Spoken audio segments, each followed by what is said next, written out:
Hello, everybody, and welcome back to the show. In today's episode, you have nobody. It's me, myself, and I, because I'm going to be recording the first Q&A episode of Untold. It's something that I've been thinking about for a bit that I would enjoy, and I really think I will. I got some very interesting questions. The past week, I had many of my closest friends send over questions through my private Instagram story, and I got very good ones. So, extremely looking forward to recording this. Without further ado, let's go ahead with the first question. It's by Lucas Gonzalez, and he asks pros and cons of individual sports versus team sports to teach values to a kid. Um, for those of you who know me, you probably know that I'm a big sports person. Sports has been part of my daily life since I'm probably 10 or 11 years old.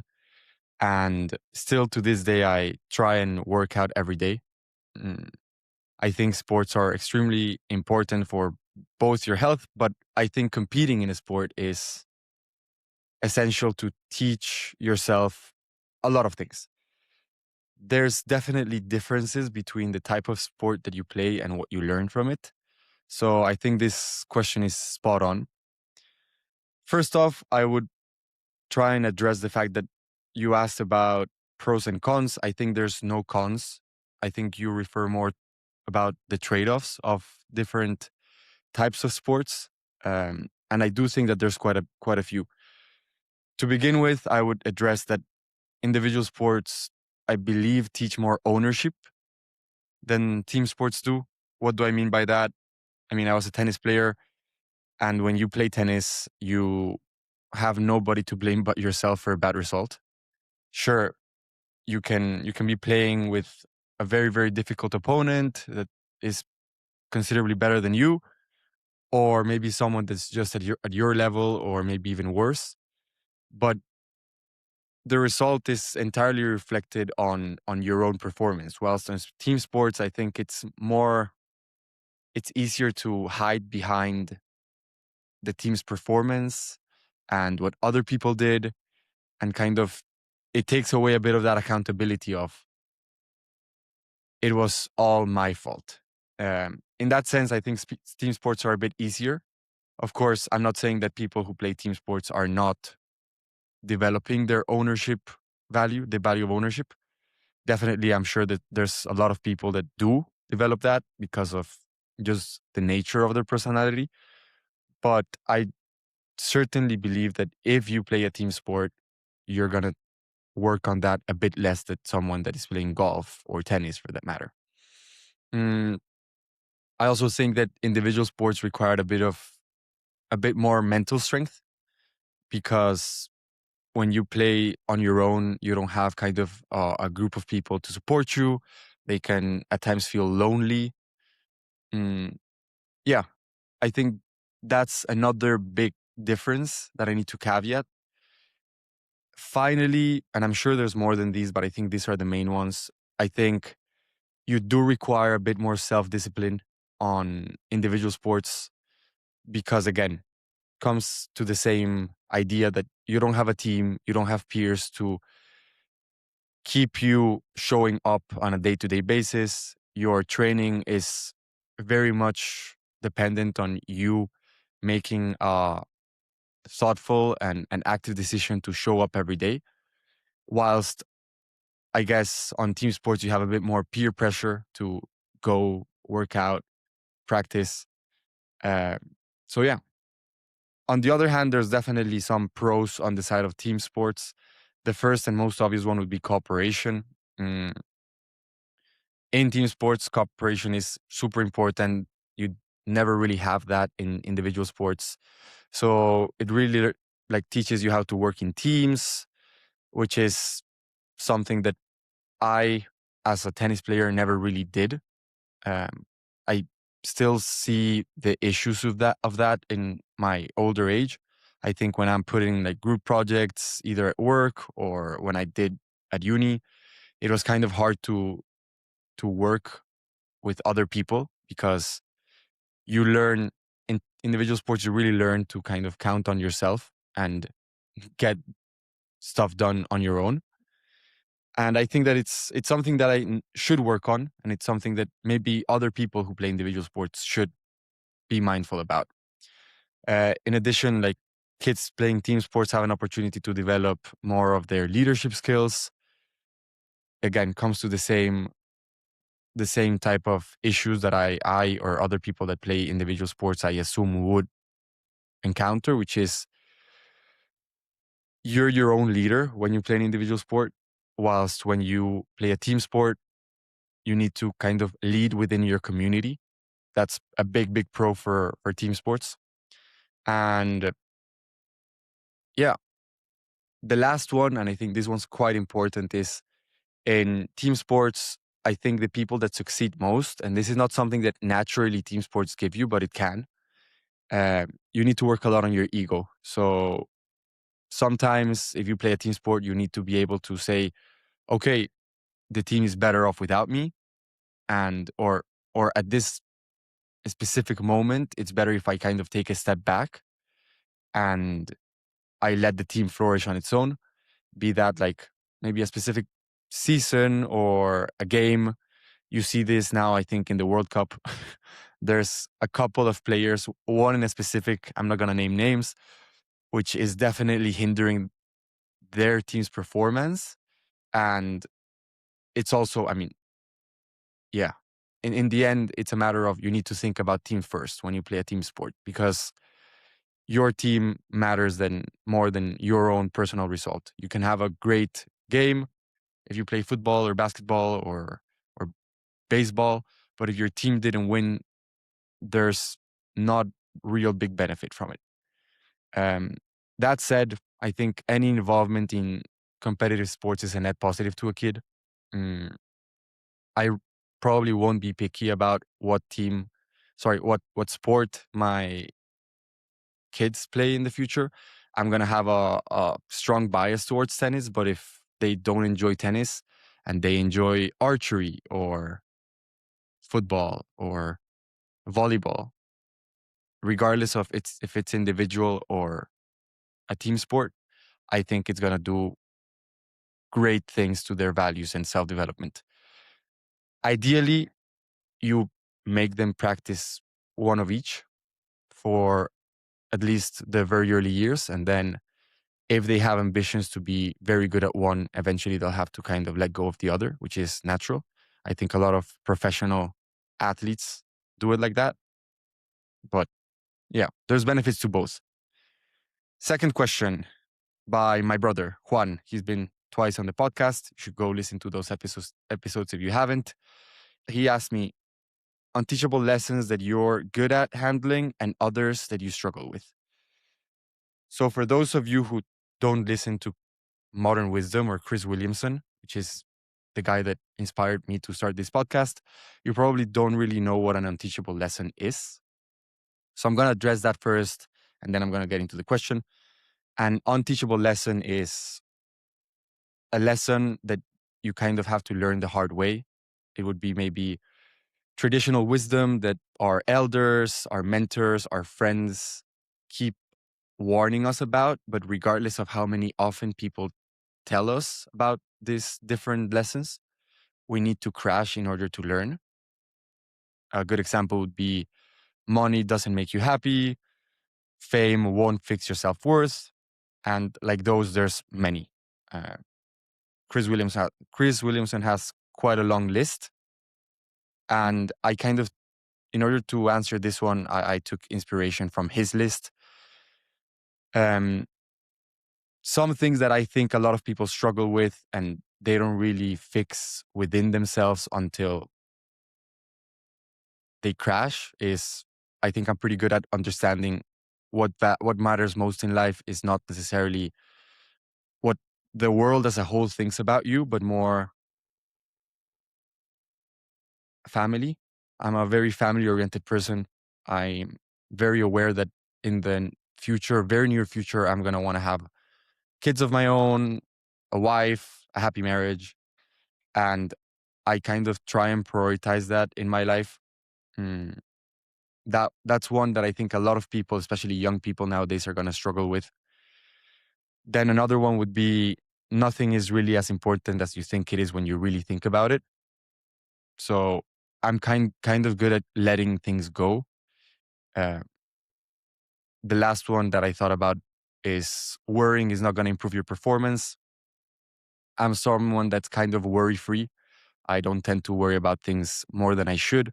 Of course, there's aspects of my life in which I worry more than I should. Definitely, I think we all do.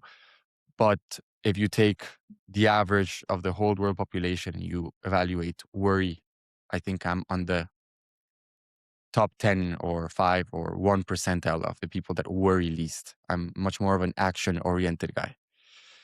Um, on the other hand, there's definitely things that have trouble with more in relation to these unteachable lessons.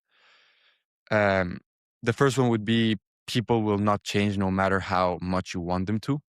This is something that with some of the people that are close to me, I struggle with. Just understanding we're very different. They're not going to change. And I can, no matter how hard I try to make them change or how big is my internal desire that they change, it's not going to do anything for them. And then the other one that I struggle with is you should see your parents and family more. I think as someone that left home quite early on when I was 17,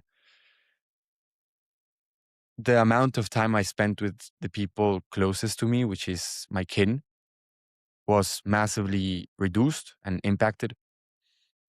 And I do prioritize it, as I said before.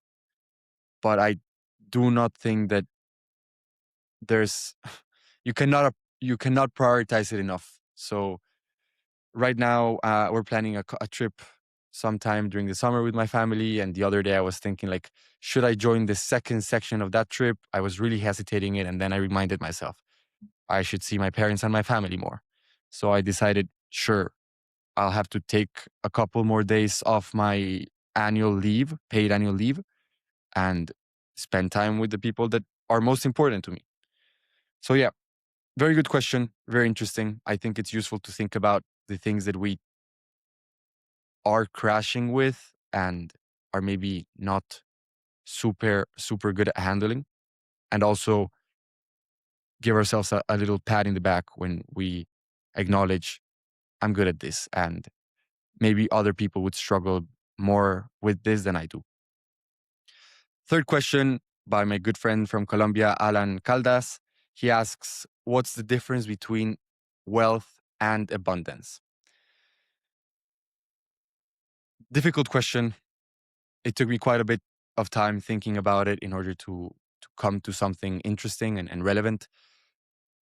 The first thing is I would break them down into their definitions. Like I went into the Cambridge Dictionary and I figured out the definition of wealth is a large amount of money or valuable possessions that someone has. Abundance has two definitions. The first one is the situation in which there is more than enough of something. And the second one, which I think is the one that is most relevant to kind of have a distinction between these two terms, is the quality of having what you want in life. For example, love, happiness, or career success. Mm, when you take that second definition and the definition of wealth, both both terms take kind of a complete different lane. They the first in the first definition of abundance, they're a bit more aligned. In the second one, I think they differ quite a bit. Because if you take the definition of wealth, you very quickly realize that wealth is quantifiable. It's something that you can accumulate, but it has no real correlation to how you feel. You can be extremely wealthy and still feel quite empty. I think a lot of people do. Um, and I love this quote from Morgan Housel that says, the best measure of wealth is what you have minus what you want. And by this measure, some billionaires are broke. Meanwhile, abundance on the other side, I think, is more of a mindset. Mm, it's about your perception in relation to what you already have. So I feel like I have a lot of abundance in my life. I'm sure there's a lot of wealth to be accumulated for me in the future, but I have strong relationships with my friends, with my family. I have good friends at work. I have a work that makes me feel like fills me with purpose. And I have this podcast, which has been giving me a lot of things to think about. It's been making me grow a lot in many ways. So yeah, I would add on the wealth side, I think people chase wealth actually because they have a lack of abundance. Not always. I think you can chase wealth with non-toxic behaviors or for non-toxic reasons. But a lot of people that are obsessed with generating wealth, I believe are convinced or they feel that what they have is not enough. And I would argue that many of those people will never feel like what they have is enough. To kind of bring another quote or idea, I think it was Alex Hormozy who said it. He said, "There's people that don't know how to start making money, and some others who do not know when to stop." And I think it applies. I think a lot of people are struggling to figure out how to go into that first shift and kind of begin moving forward. And there's a lot of people who don't know how to get out of it. Mm. So yeah, very good question. I had a lot of. It's the first time I asked myself that, and it was quite interesting to think about. Moving on, Smila Oren asks, "Please describe the dream you dream to have during your sleep." This one made me giggle a bit. Actually, Smila sent, I think, 12 questions. Some of them extremely funny. All of them extremely funny. To be honest, I laughed a lot when reading them. And this is the one that I thought was most interesting to tackle here. I was between this one and can you fit your fist in your mouth? But I can definitely not fit my fist in my mouth. So I guess this one has a bit more substance to it. The dream I dream to have, I'm not a big dreamer, not in the sense of not in the abstract sense of it. I dream a lot about the future. I'm ambitious. But in the literal sense, when I go to bed, I don't tend to have a lot of dreams. So I guess I had never asked myself this. It would probably be related to food. So maybe having like a very, very tasty meal. I would really enjoy a dream like that. Or developing developing something of an outstanding talent that would bring me to like the top of a dominance hierarchy and therefore a lot of admiration. When I was a kid, I really wanted to, or I really fantasized about being like a rock star and playing the guitar and in the middle of the live show do like a guitar solo that everyone would be like wow, and everyone would be like cheering for me, and I would jump to the crowd and like there would be like crazy stuff going on. So yeah, I think either of those, probably something relating food or just developing an insane talent that people admire me for. Next, Diego Avalos. He asked, "What's the hardest challenge you've ever faced?"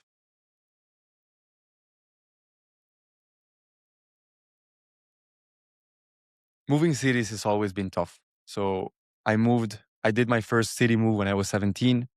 I moved from Bogota, which is where I had been living for all my life before, into Mallorca, more specifically the little town of Manacor.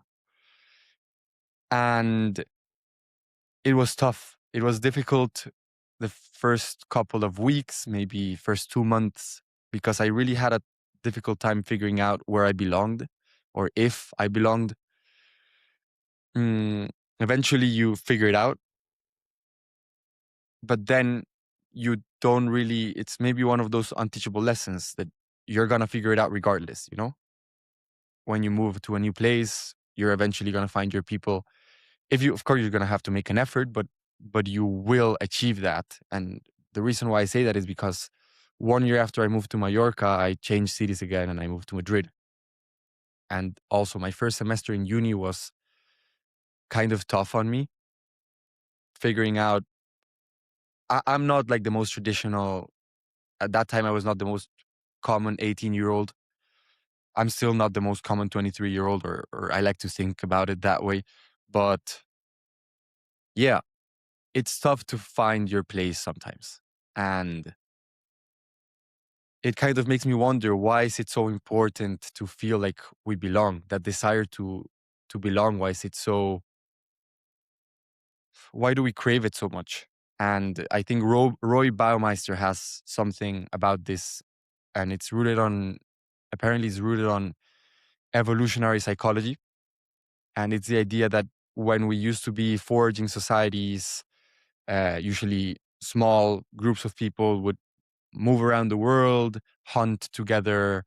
They would gather together. They would eat together. They would support each other for a bunch of different things. Um, Being left out from your community, your tribe, used to mean death usually, because you were exposed to all of the things that a tribe would usually be exposed to, but on your own. You would have to hunt for your own food on your own. You would have to, maybe if you're a small family, or maybe a bigger family, you need to take care of your children. You don't have other women or men supporting to like do the I'm not going to say household chores, because maybe there was no household chores back then, but there's no community to support you on your day to day. And that probably made it very hard to survive. So I think it's a survival instinct that has been kind of hard coded into our heads. And now just we have that big desire to belong. So yeah, the hardest challenge has definitely been moving and finding my people. But if anyone ever struggles with this, I would say make a bit of an effort, and I'm sure you're going to find people that you have friendships and interesting things to speak about with.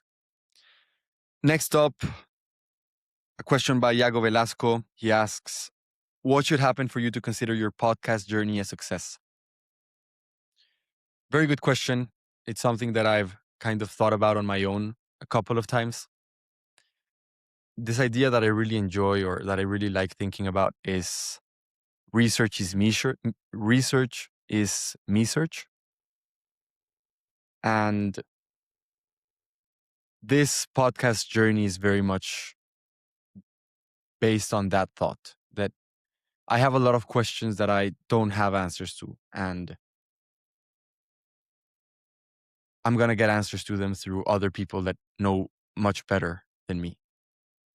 In that sense, I'm already speaking with people that are extremely interesting, that have knowledge and a lot of value to give to me, and I believe to others. So in that sense, I'm already succeeding. But I guess on the long run, it's definitely, I'm a naturally ambitious person. I like things going well.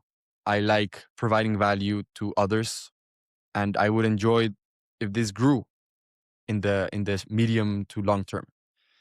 Um, in the end, I'm not willing to sacrifice my enjoyment for views. And by enjoyment, I mean exactly what I was referring to before, which is I want to learn. I want to get questions that I ask myself answered. And as long as that's the case, I think I have a lot of energy to continue pursuing this and do this for quite a long time. And as you've probably heard me speak about in other podcasts, I think consistency is extremely important when you have big goals, much more important than intensity. So I'll stay consistent for as long as I enjoy it. And yeah, very good question. Next up, a question by my cousin Jacobo Ramirez. This one's a funny one because he asked it in Spanish.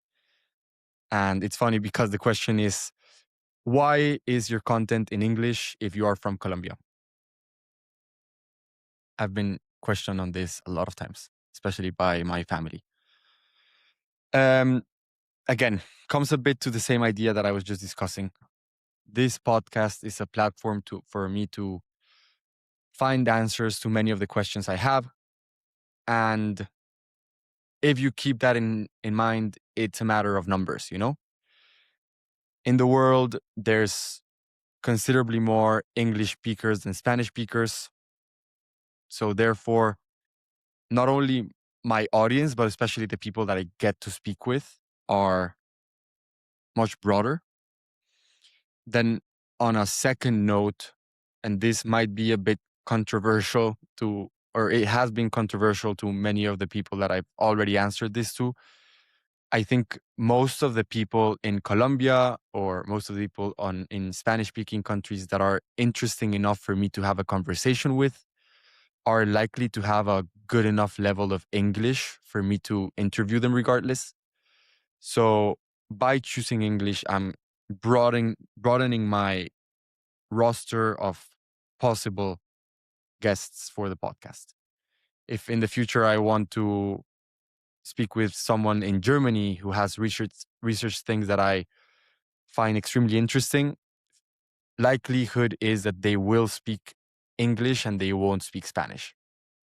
Mm, but yeah, with that said, I think technology is moving extremely fast, and I would not be surprised if in a couple of months I can translate this podcast into a lot of different languages with the click of a button and have it still sound extremely good and the things we say make sense, you know?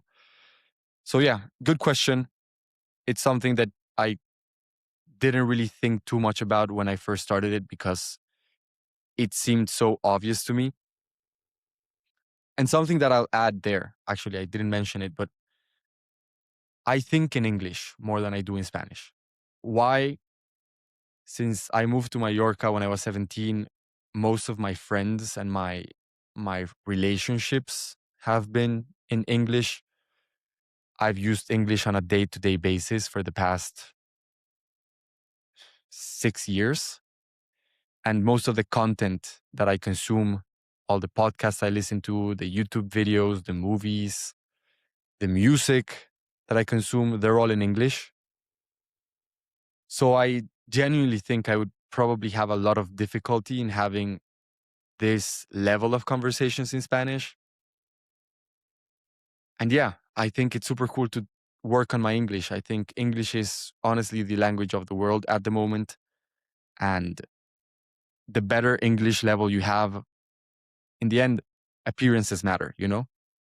Uh, if I had a much stronger accent, probably would be harder to catch an audience. And I do think that it will be kind of hard to catch an audience considering I have a bit of an accent, but I'm not too concerned about that.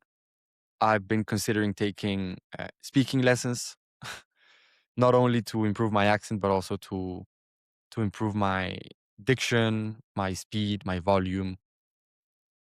So yeah, it's something I'm working on. Next question. If you could bring two guests for an episode, one alive and one dead, who would those be? By Nevo Marcus. One dead, that one was tough, thinking about the dead one.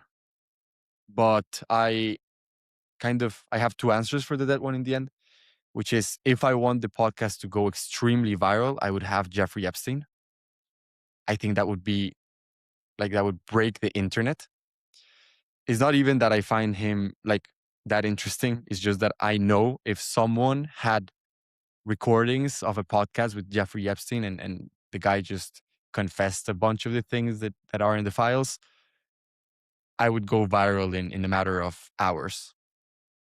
But probably not what I would optimize for, because I think in the end, if you have any podcast episode with any person dead, you're gonna go viral either way.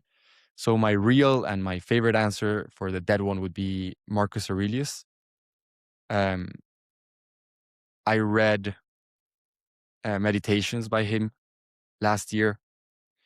I didn't understand half of them, but the ones that I did were quite valuable.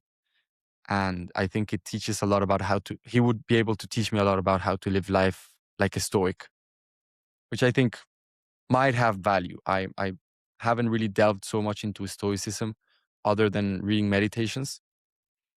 But it's something that I'm curious about. And as he is one of the biggest figures in the Stoicism movement, I think that would be super cool. And then alive, it would have to be Chris Williamson, without a doubt. As I said before, he's the podcaster that I listen to the most, my inspiration to start this show. And yeah, if I had him, I would have so many interesting questions to ask him. And also, I think he's very good at conversation. So that would be very cool. Before we move on to the next question, I need to move this cap. It was I put it too tight. And look, my dad gave me this cap for my birthday. He sent it from Colombia. I think it looks awesome. I was very happy when he sent it, and it says Untold here. So very cool. I hope now it stops hurting, because it was hurting a bit here in the front of my head. Next question by Emilio Vega. If you could have lived someone else's life, who would that be and why? I don't think I would want to live anyone else's life. I really believe that I was dealt an insane hand at birth. I was born into a happy, loving family. I was fortunate enough to be born into a family that was able to provide me with a lot of opportunities. And my life, I've been extremely fortunate throughout my life as well. I have good health. I have great friends. If you put a gun to my head, I'd probably say Rafael Nadal. Why? Because I love tennis and he's my tennis idol. But at the same time, if we all threw our problems in a pile and saw everyone else's, we'd grab ours back. And I think that's true. I think in the end, all those people that are extremely successful also have a lot of demons to fight for. Um, David Senra, who has an awesome podcast called Founders, he reads a lot of biographies about different founders and extremely interesting people from history. And he says that from all the biographies he's read and all the different founders and influential people he's had in his show and spoken about, I think he only mentioned there would be two of them who he would actually enjoy having their life, because all others had deep, deep issues of different natures. So yeah, I think I have a healthy health, a healthy brain. I'm psychologically relatively stable psychologically, and I love my life. I don't think I would want to live anyone else's life. I'm very happy with my current life, to be honest. Simon Gonzalez asks, how is Colombia expected to change after this year's presidential elections? So first off, I need to caveat that I'm an idiot on everything politics related. I'm not the right person to speak about politics with. I would probably make a fool out of myself. I don't really enjoy politics, but just to bring a bit of value to the question and kind of try and address a bit of it, the polarization concerns me. Not only in Colombia, I think worldwide, there's a lot of we're very polarized at the moment. Why that is, I don't know. It would be a great podcast topic to address. Probably I'm going to begin looking into some people that I could speak about this with. Why is it that in recent years, it seems like we're more polarized than ever before? Another thing that concerns me is the harsh sways in the direction of the politics. So in Colombia and in a lot of different places around the world, I feel like the politics scene is going from extreme left for a period or two, or maybe a bit more, to extreme right. And then the issue with that is that first off, the government that succeeds the government that succeeds the previous one will naturally spend a lot of time destroying everything that the government before them did, which is terrible for a country's development. Mm, and yeah, I think my political alignment is not with any of the extremes. Mm, I think both extremes have a lot of negatives to it for society as a whole. So yeah, I'm not a big fan of like how big the sways are going in terms of like from one side to the other, and then it's not even like kind of in the middle. It's never in the middle. It's always in the very edges of it, which leaves a lot of people in trouble. I should probably care about politics a bit more. I should be more conscious about it. But there's areas in life in which I think we need to be willingly ignorant. In the end, our focus and our energy are finite. So if we like begin caring deeply about everything that is worth our attention, we would end up overwhelmed, confused, and potentially paralyzed. So one of the areas of my life in which I kind of accept being willingly ignorant is politics. There's a lot of people that are really into it, and I'm sure that's important. But on my end, I'm willingly ignorant, and for the time being, it'll probably be that way because I have a lot of other things to worry about and learn. And maybe in the near future, like I will focus a bit more on politics. Maybe I'll focus a bit more on politics in this podcast. But for the time being, I'm not the right person to ask about the political future of a country. Second to last question, and this one was very good. I really enjoyed it, by Ebba Larnholt. Is being busy productive? Short answer, no. Being busy does not equate to being productive. But I think an alternative way to think about this, and maybe an easier way to address the question, would be thinking about it in terms of efficiency and effectiveness. Mm, kind of to differentiate between the two, because maybe the difference between them is not as obvious as I think. Efficiency is doing things right. So doing wasting as little time as possible on an action, and effectiveness is doing the right things, you know? So imagine this, like you're having a day in which you're extremely efficient, you get a lot done, but the things you're doing do not really correlate with your end goal. So just to make it even more obvious, you're in school, you're preparing a philosophy exam, and you're studying by reading the algebra textbook.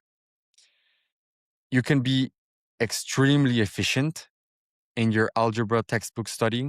You can go through all the linear equations chapter in half an hour and understand all of it and learn a lot from it.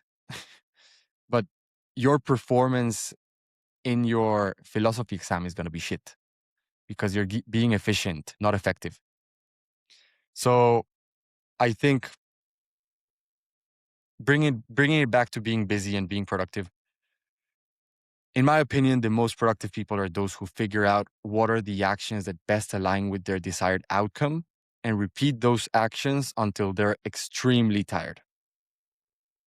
So in the end, the most productive people end up being busy just because they figured out what is the most effective thing to do. And then they exploited that thing over and over and over again, right? But you can definitely be busy on things that are not moving the needle forward, right? And just something that I would like to highlight here is that there's an issue with this, and the issue is that being busy is desirable to many people, because a lot of people, especially I believe a lot of people nowadays, have a lot of time, a lot of trouble having time alone and having time with their own thoughts.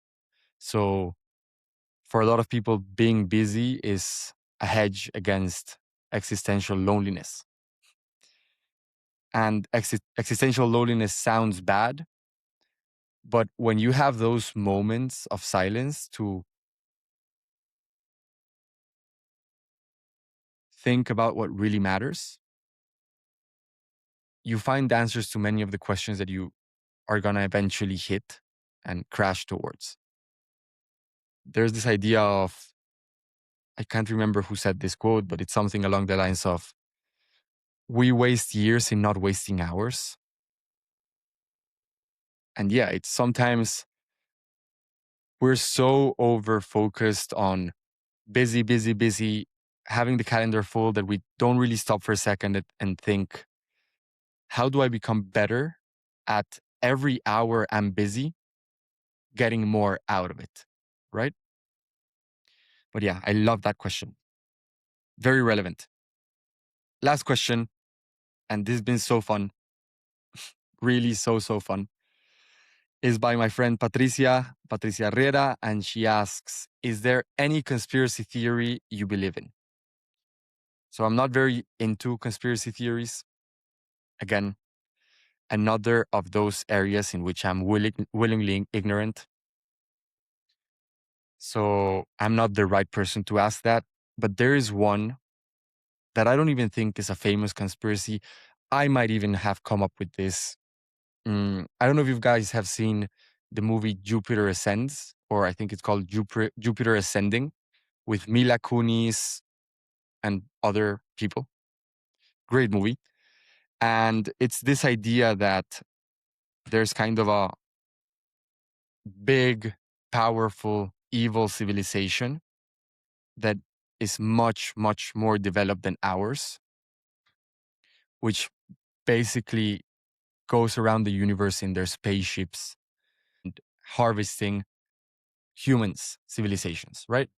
So they fly into a new planet. They figure out, okay, this planet is habitable by human species. They leave a couple of humans there. They allow the humans to develop their society.